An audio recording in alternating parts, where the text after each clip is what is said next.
True Blue engines. The Fed Director had loaned many engines, two of these being 98462 and another blue engine known as 87546. These two engines, anytime they got the chance, would tease another older engine and would always see themselves as the Great Ones, or True Blue engines, which Thomas didn't like. That silly engine, who does he think he is, coming to our railway and making such a fuss? I tell you, Edward, he's going to be the death of me one day. Even Edward didn't know what to say, and he was growing tired of Thomas's complaining. One night, 87546, as usual, was gloating about his record. "Oh, you should have seen me back then. I rushed through the station and made it into the station earlier. I might have even broken the record for fastest steam engine." But Thomas had had enough. He had listened to 87546's stories all over again, and this time he had it. "You know what, 87546? You're just a big blue gossiping whale. Honestly, if you had left this railway, I wouldn't tell." "Why, you little—" But Thomas had shut his door and went to sleep before he could get a word out. "I'll get you for this tank engine." And instead of going to sleep again, he thought of a way to pay Thomas out. The next morning, Thomas was tired and was ready to go to the yards.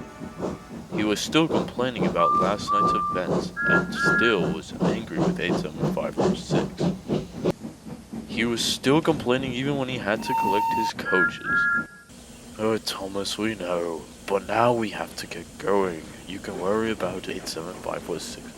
Business later." His driver groaned. "Whatever you say." Thomas pulled his coaches away. Along the yards, there's a bumpy set of tracks that engines must be very careful with. If not, a derailment could happen, or much worse. But this day, Thomas was too angry and wasn't concentrating.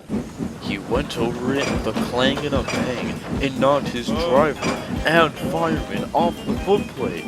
"Come back here, you silly engine!" cried the fireman. "Help! Help! I'm a runaway!" shouted Thomas, going down the line with ever-increasing speed. I can't stop! I can't stop!" he shouted.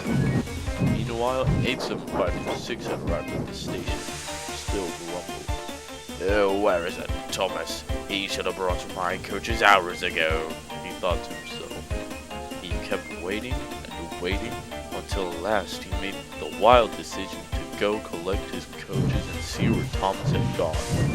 He puffed in reverse so quickly when, "Look out!" Luckily, no one was hurt, but it was a terrible mess. The rescue team had arrived and got everyone back on the rails. Thomas was still wondering and not cross anymore.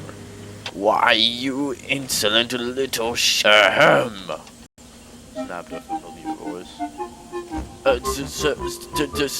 Sir Director, I've heard enough, and I wouldn't use that type of language on my railway," said the Fed Director. "I've heard all about you and 98462, always barging in and making comments about them and being not really useful. Well, I do not tolerate behavior like that on my railway," he went on. "So now you and 98462 will take your departure." But sir, now," and 87546 puffed sheepishly away. "And as for you, Thomas, you shall be sent to the works and get a good rest." "Thank you, sir."